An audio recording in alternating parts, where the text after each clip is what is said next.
저는 대한민국에서 상급종합병원에선 처음 실시하는 모든 신규 직원들에게 신앙교육을 하고 있습니다.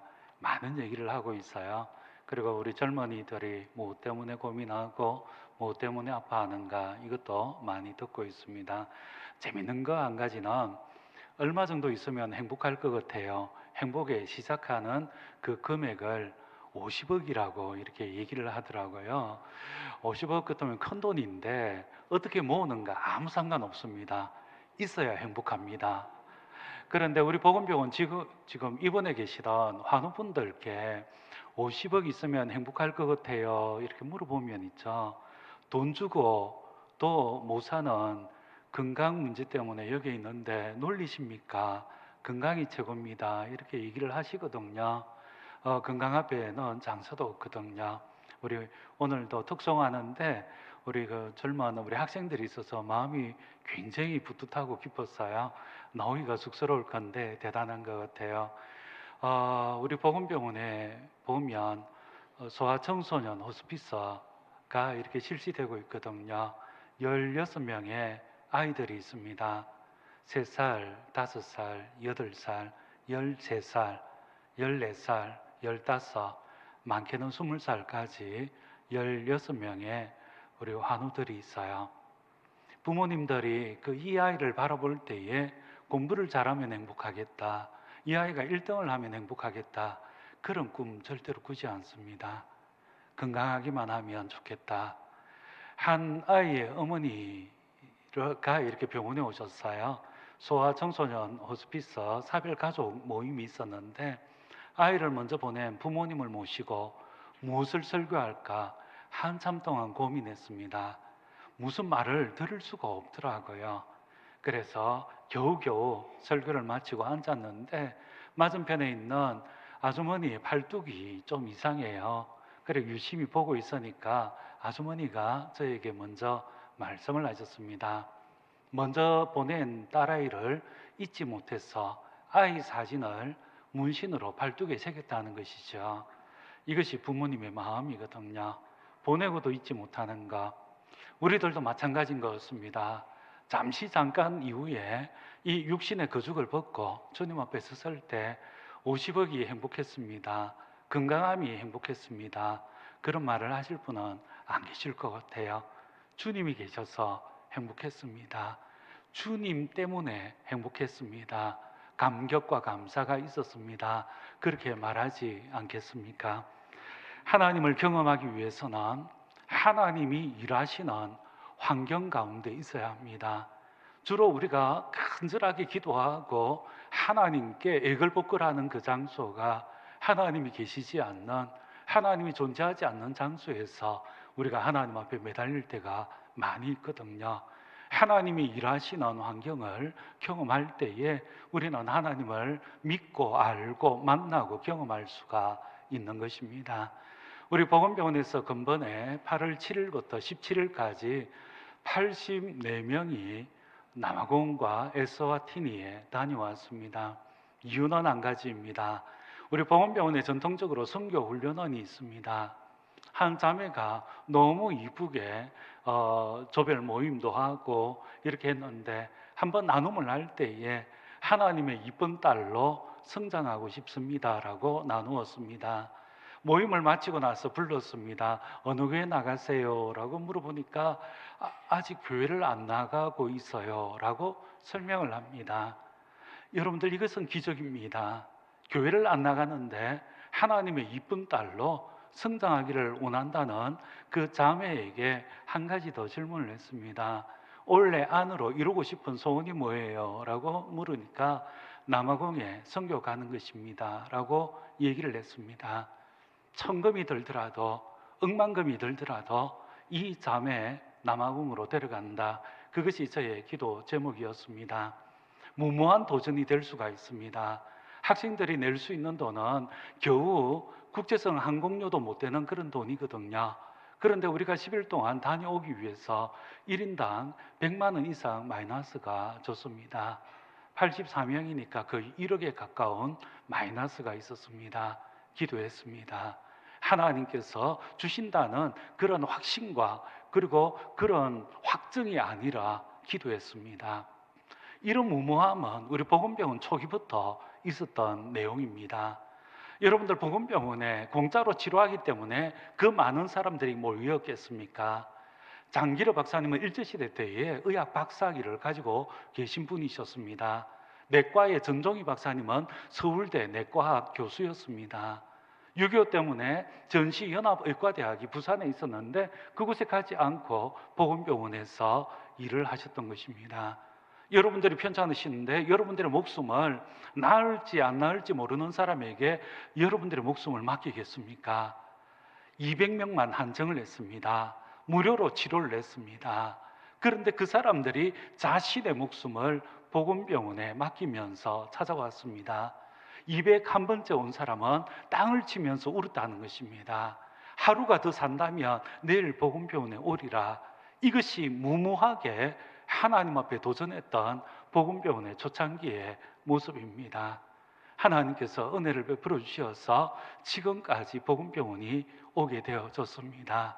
복음병원에서 큰 부자가 되겠다, 큰 명성을 갖게 되겠다, 그 생각으로 오신 분은 거의 없습니다. 하나님 앞에 삶을 들을 때에 하나님 때문에 행복하고 하나님 때문에 참된 기쁨을 맛볼 수 있으리라 생각하며 복음병원으로 많은 분들이 오셨던 것입니다. 오늘도 하나님은 살아계신 하나님이십니다. 하나님을 믿고 확신하며 아프리카를 향하여서 도전하기로 했습니다. 우리 장기로 박사님이 복음병원이 1년 되었을 때 회부를 내었습니다. 그 타이틀이 복음병원이 오늘도 지탱하고 있는 힘과 능력의 말인 것입니다. 영아와 유아의 찬미, 우리가 박사학위를 가지고 있고 대단한 권세를 가지고 있고 실력을 가지고 환자를 치료한다라고 말을 하는 것이 아니라 갓 태어난 갓난 아기일지라도 지금 태어나서 엄마의 돌봄이 필요한 그런 아이일지라도 하나님의 생명으로 살아가는 그 사람들이 찬양하는 것, 그것이 복음병원의 모습인 것입니다. 그래서 우리 학생들과 함께 영적인 실험을 감당했습니다. 이번에 84명 가운데 15명의 학생들은 한 번도 교회를 나가 본 적이 없는, 고신대학교 오기 전에는 한 번도 교회를 나가보지 못한 학생들이었습니다. 이들에게 꿈을 심겨주고 싶었습니다. 아프리카 땅끝에서 두 손을 들고 하나님, 우리가 여기 왔습니다. 하나님의 비전을 보게 하시고 예수 그리스도의 마음을 품게 하시고 하나님을 향하여서 전진하는 삶을 살게 하는 하나님의 사람 되게 하옵소서. 그런 믿음의 고백으로 주님 앞에 서기를 원했던 것입니다. 이스라엘 백성들이 바벨론 가운데 살게 되어졌습니다. 그런데 이 이스라엘 백성들이 무엇을 보았는가? 세계에서 가장 강력한 군대로 무장한 바벨론을 보았습니다. 애굽과 바벨론은 항상 힘의 균형을 맞추었습니다. 애굽이 강성하면 바벨론이 약화되었습니다. 바벨론이 강성하면 애굽이 약화되었거든요. 그런데 그 당시에 애굽은 여러 가지 문제로 길을 못 피는 시절이었습니다. 어느 누구도 바벨론을 대항할 수 있는 민족과 나라는 없었습니다. 그 가운데 포로로 잡혀 생활하고 있습니다. 누가 우리를 바벨론에서 이끌어낼 수 있을까? 그들은 절망하며 하나님 앞에 단식했습니다. 하나님 나를 버렸죠. 하나님 나를 잊었죠. 라는 것이 그들의 노래였습니다.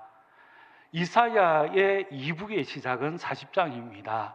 40장에 보면 절망과 단식을 하고 있는 이스라엘 백성들에게 주어지는 하나님의 말씀이 있습니다. 여러분들이 만약에 절망 가운데 있다면 어떤 말씀이 여러분들에게 위로가 되고 어떤 말씀이 여러분들에게 희망을 품을 수 있는 말씀이 되겠습니까? 이스라엘 백성들에게 주어진 말씀은 꼬집는 말씀이었습니다. 이사야 40장 6절에서 7절 말씀에서 보면 이런 말씀이 있습니다. 모든 육체는 풀이요 그의 모든 아름다움은 들의 꽃과 같으니 풀은 마르고 꽃이 시덤은 여호와의 기운이 그 위에 붐이라. 이 백성은 실로 풀이로다. 이스라엘 백성들은 바벨론을 거대한 나라, 하나님보다 더 크고 위대한 나라로 인식을 했습니다. 하나님은 말씀을 하십니다. 너희가 바벨론을 보고 있느냐? 곧 떨어지고 시들고 마는 풀과 꽃과 같은 존재라는 것입니다. 이 백성들은 실로 풀이로다. 이것이 하나님께서 이스라엘 백성들에게 외치는 소리입니다. 혹시 절망 가운데 계시는 분이 있습니까? 아픔 가운데서 호흡할 수 없을 정도로, 숨 쉴 수 없을 정도로 두려움 가운데 계신 우리 성도님들 계십니까? 하나님을 바라보아야 합니다. 제가 진정 원했던 것은 우리 고신대학교 복음병원이 하나님을 바라보는 하나님의 병원이 되기를 원하는 것입니다.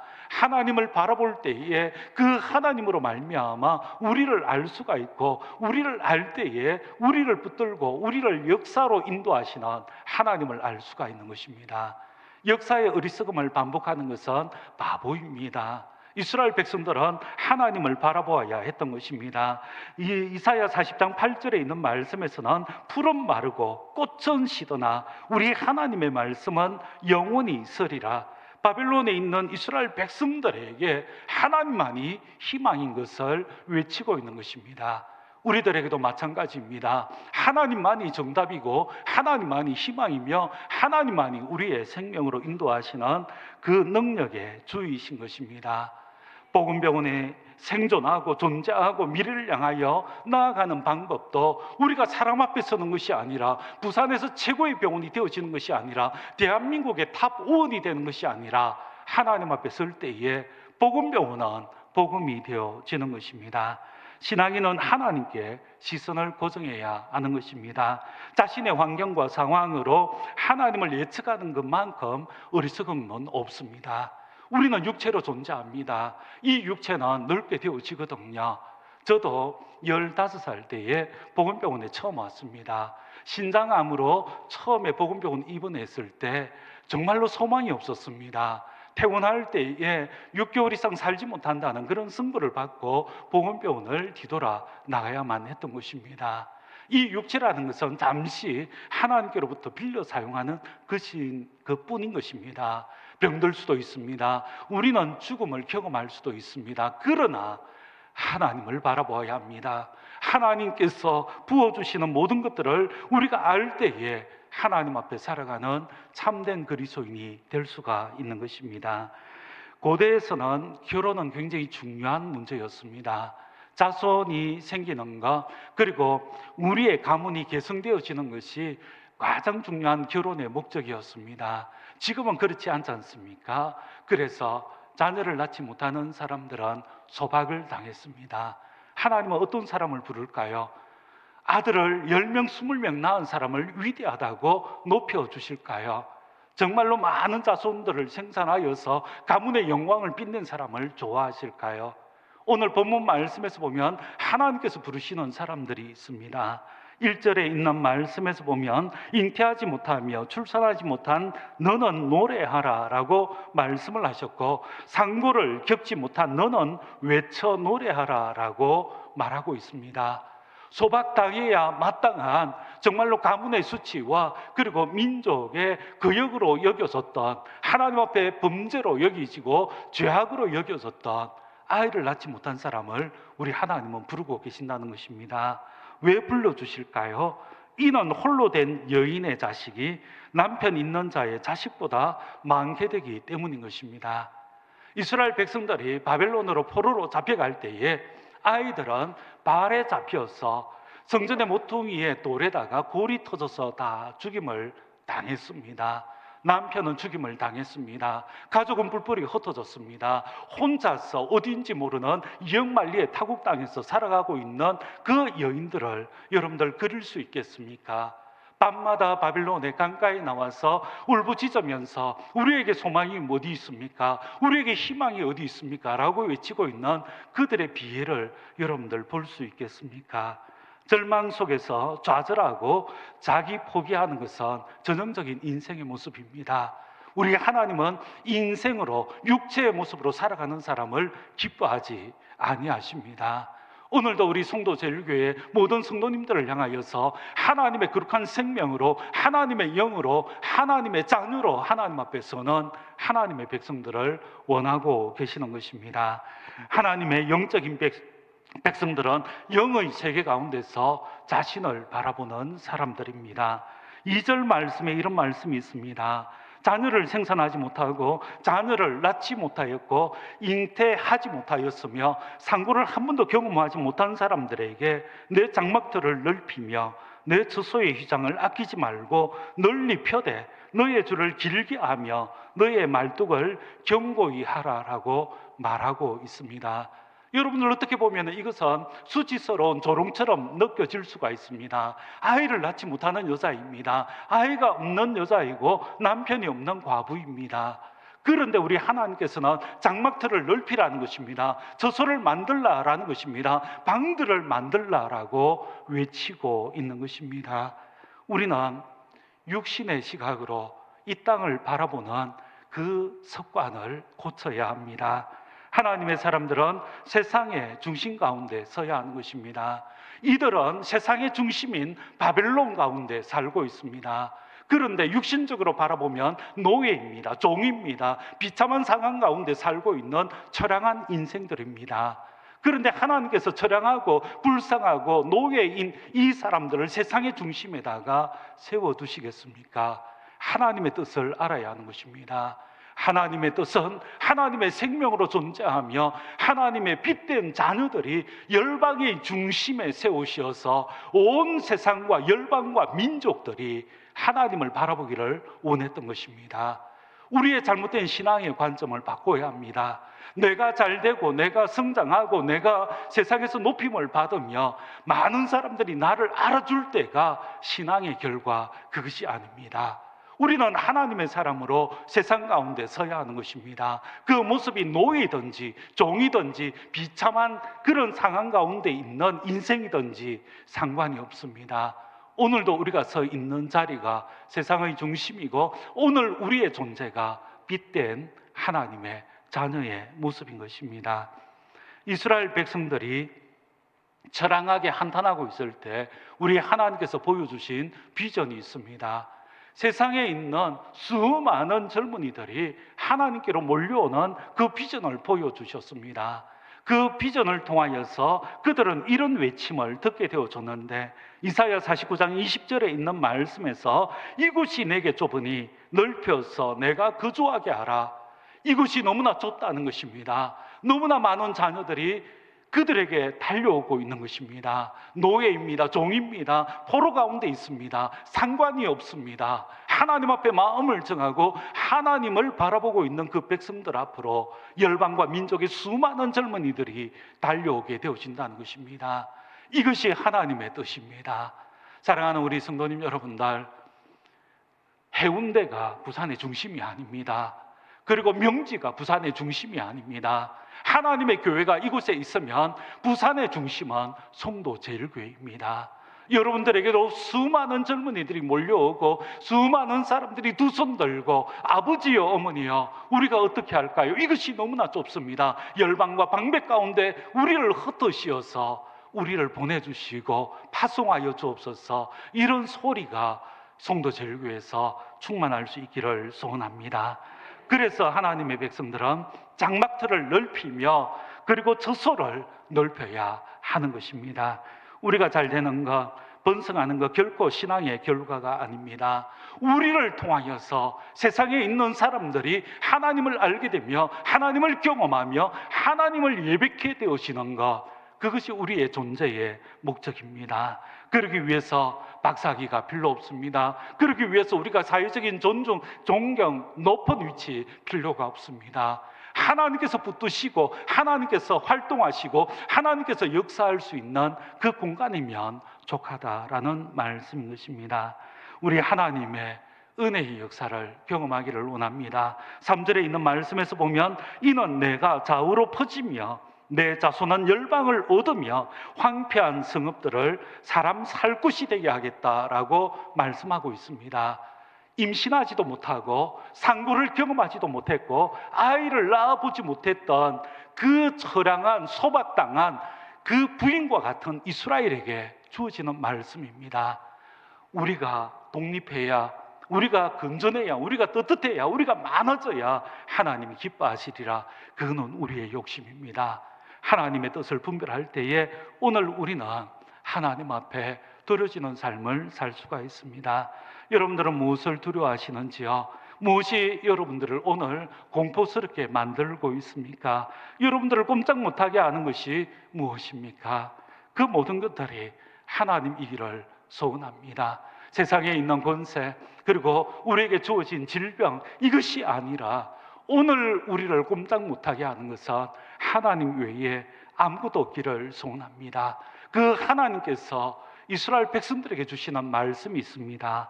4절에 있는 말씀에 두려워하지 말라, 놀라지 말라라고 외치고 있는 것입니다.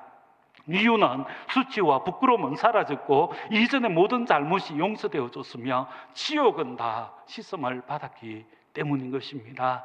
어리석은 신앙인은 어제의 삶을 가지고 계속적으로 자기를 정죄하며 자신의 가능성을 억누르게 하는 사람이 어리석은 사람입니다. 이사야 59장 17절 말씀에서 보면 인생을 사랑하시는 우리의 남편 되시는 하나님의 모습이 있습니다. 재미있는 표현이 하나 있는데 보복을 속옷으로 삼으시는 하나님을 설명을 합니다. 속옷은 피부와 가장 맞닿아 있는 옷이 속옷입니다. 우리 하나님의 속옷은 무엇인가? 보복을 속옷으로 입으신다는 것입니다. 우리를 사랑하시는데 우리가 하나님께 범죄하여서 범죄에 대한 모든 보복 심판을 감행해야 하는데 하나님께서 자신을 보복하시면서 우리에게 용서를 주시는 이 은혜의 하나님을 경험해야 합니다.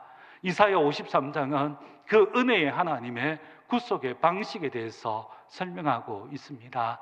우리 하나님은 우리를 향하여서 보복하거나 심판하시는 것이 아니라 본인이 모든 범죄에 대한 보복을 감당하시며 우리에게 자유를 주시는 것입니다.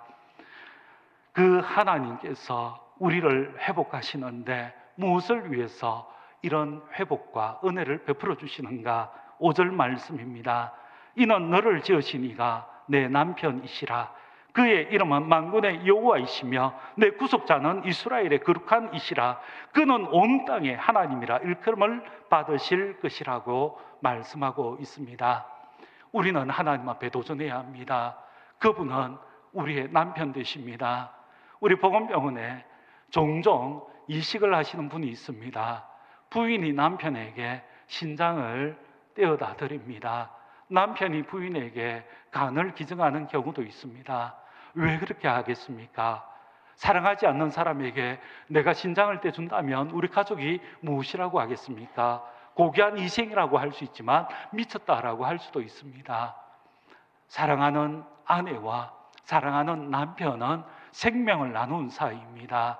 그래서 기도를 가면 받는 사람은 덤덤해요. 주는 사람이 걱정이 많습니다. 아플까봐 걱정하고 안 나을까봐 걱정하는 사람은 한 명도 없습니다. 내 신장이 조금 건강하지 못해서 내 사랑하는 아내가, 내 사랑하는 남편이 어떻게 잘못된 결과가 있을까? 그것을 염려하거든요. 이것이 부부관계입니다. 우리 하나님께서 말씀을 하십니다. 이는 너를 지으신 이가 내 남편이시라. 그분은 우리와 하나 된 하나님이십니다. 그분은 우리의 전부를 알고 계시고 우리에게 생명까지 부어주시는 은혜의 하나님이십니다. 이 땅에 있는 저도 집사람의 남편인데 속썩이거든요. 해달라는 건 못 해줄 때가 많습니다. 그런데 우리의 남편 되시는 하나님은 그렇지 않다는 것입니다. 그분은 만군의 여호와이시며 온 땅의 하나님이십니다. 그분이 우리를 덮으시고 그분이 우리를 사랑해 주고 계신다는 것입니다. 사랑하는 우리 성도님 여러분들, 내가 하나님의 거룩한 신부로서 하나님의 교회가 되어졌다면 더 이상 내 핏줄, 내 가족, 내 혈통, 그리고 내 집안을 고집해서는 안 됩니다. 송도제일교회 하나님의 거룩한 신부입니다. 하나님께서 이곳에 임재하시고 하나님의 삼위 하나님의 그 은혜와 영광으로 운영이 되어지며 하나님의 마음으로 나아가는 것, 그것이 우리의 모습입니다. 원수까지 사랑하고 핍박하는 사람을 위하여서 기도하는 것, 그렇게 한즉 너희가 하나님의 아들이 되리라.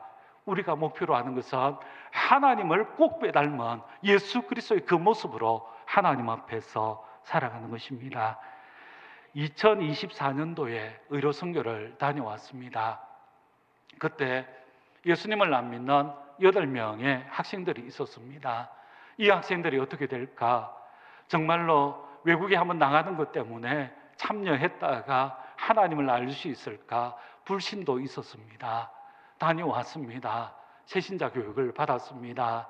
열심히 신앙생활을 했습니다. 이번에 갔을 때에 기도를 하는데 엉엉 울면서 기도하는 친구들을 보았습니다. 그러면서 저에게 얘기를 했습니다. 목사님, 다음 주에 세례식인데 목사님 참여해 주세요. 이것은 인간의 일이 아닙니다.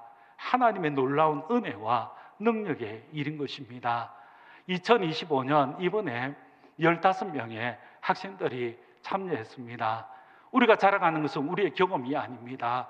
우리의 모든 것들을 하나님 앞에 내려놓습니다. 하나님의 거룩한 신부로 우리는 섬길 뿐인 것입니다. 1인당 100만이 넘는 그 비용을 마련하기 위하여서 우리 교수님들과 함께 기도를 했습니다. 신겨주고 싶은 것은 단 한 가지였습니다. 우리가 1억을 모금했다는 그런 자랑을 하기 위함이 결코 아닙니다. 하나님의 거룩한 신부의 마음에 예수 그리스도에 대한 뜨거운 사랑과 예수 그리스도의 거룩한 신부로 부족함이 없는 하나님의 거룩함이 그들의 마음속에 새겨진다면 1억도 아깝지 않다는 마음으로 이리 뛰고 저리 뛰었습니다.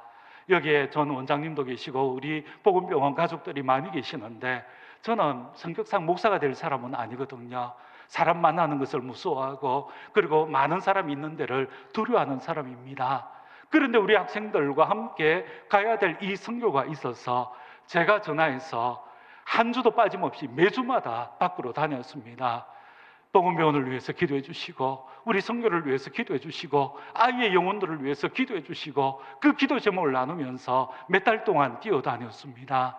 우리 하나님은 신실하신 하나님입니다. 누구 한 사람이 엄청난 금액을 낸 것이 아니라 1억이 채워졌습니다. 우리 학생들 정말로 큰 염려와 걱정 없이 다녀오게 되어졌던 것입니다. 하나님의 일하시는 공간에 우리가 그것을 마련하게 되어진다면 하나님은 일을 하시는 것입니다. 저는 복음병원을 믿었습니다. 복음병원에 계시는 분들을 믿었습니다. 우리 복음병원의 역사를 믿었습니다. 하나님께서 이끌어 주셨습니다. 내년 이맘때쯤 되면 15명이 이번에 제가 세례를 받습니다. 목사님 참여해 주세요 라고 울면서 기도하고 하나님 앞에 마음 드리는 사람이 15명 모두가 있을 줄 믿고 확신합니다. 우리 성도 제일교회에서도 이 영혼들을 위해서 기도해 주시기를 부탁드리겠습니다. 우리가 믿고 확신하는 것은 남편 되신 하나님이십니다. 그분이 왜 우리에게 내 남편이 되었다라고 말씀하실까요? 우리의 전부를 알 뿐만 아니라 우리의 모든 필요를 채우시는 하나님이십니다. 오늘도 하나님 앞에서 그런 모습으로 나아가기를 원합니다. 저는 우리 복음병원에 계시는 모든 분들이 하나님 앞에 도전하는 삶을 살아가기를 소원합니다. 제가 제 얘기 안 해야 되는데 제가 남아공에서 공부를 하다가 은혜를 받았습니다. 그 은혜가 견딜 수가 없는 것이죠. 예배 드리러 가면 눈물이 쏟아졌습니다. 그것이 서러움의 눈물이 아니었습니다. 감격의 눈물을 쏟았습니다. 우리 막내를 데리고 항상 저녁 예배에 나갔었는데 우리 아이가 염려를 하면서 아빠 왜 그래요? 염려하고 그랬습니다. 그 뜨거운 가슴을 주체할 수가 없어서 짐바브웨로 들어갔습니다. 5년 동안 목회를 했습니다. 하나님께서 은혜를 베풀어 주셨습니다. 한인들이 돌아와서 거의 85% 이상 한인들이 하나님을 믿게 되어졌습니다. 용기가 생겼습니다. 인도가 저의 꿈이었습니다. 복음병원에 오고 나서도 몇 년째 인도로 11조를 이렇게 보내드리고 있었습니다. 그 정도로 인도는 꿈이었습니다. 인도로 가기를 원했습니다. 그런데 갈 수 있는 방법은 없습니다. 한국교회에서 파송을 하고 후원을 하고 이런 절차가 저에게는 거추장스러웠습니다. 기도했습니다. 한 신학교에서 콜링이 왔습니다. 초등학교 6학년, 중학교 1학년 된 딸의 손을 잡고 그리고 집사람과 함께 무작정 인도로 떠났습니다. 파송이 없었습니다. 후원이 없었습니다. 하나님 앞에 도전을 할 때에 제가 인도에 살 때만큼은 한 푼의 빚도 지지 않았습니다. 하나님이 채워주셨습니다. 우리 고신의 은사 목사님 한 분이 암 수술을 하셨는데 그 보상금을 받았다고 저에게 돈을 붙여주셨는데 그것이 아이의 학비였습니다. 도전을 할 때에 하나님을 경험할 수가 있습니다. 만약에 제가 제 딸만 둘인데 딸이 이런 도전을 하면 제가 한마디 할 것입니다. 니 미쳤나? 그런데 도전을 할 때 하나님을 경험할 수 있습니다. 우리 성도제일교회는 복음병원의 형님과 같은 그런 곳입니다. 늘 우리가 흔들릴 때마다 이 교회에서 기도해서 복음병원을 바로 잡아주었습니다. 다시 부탁을 드립니다. 여러분들이 하나님의 말씀입니다. 여러분들이 보여주시는 하나님의 형상이십니다. 하나님의 거룩함의 모습입니다. 그렇기 때문에 우리 복음병원은 늘 성도제일교회를 의지합니다. 성도제일교회가 기도해 주고 있다는 그 확신을 가지고 오늘도 매진할 수가 있는 것입니다. 여러분들 하나님 앞에 마음을 드리고 하나님의 말씀으로 하나님의 그 형상으로 하나님의 모습으로 존재해 주시기를 부탁드리겠습니다. 그래서 복음병원 더 높은 차원을 향하여서 하나님께서 기뻐하시는 거룩한 모습으로 성장하고 자라날 수 있도록 기도해 주시기를 부탁드리겠습니다. 가슴 아픈 일도 많습니다. 우리 새로운 직원들 거의 지금은 60% 크리스찬들이 들어오지만 앞으로 몇 년 안 남았습니다. 더 많은 안 믿는 사람이 들어올 것입니다. 그래서 성도제일교회가 복음병원을 붙들어 주시기를 바랍니다. 젊은 영혼들을 깨워주시고 믿지 않는 수많은 우리 복음가족들 깨워주시고 하나님의 은혜의 동산으로 인도할 수 있는 성도제일교회 되어지기를 주님의 이름으로 부탁드리겠습니다.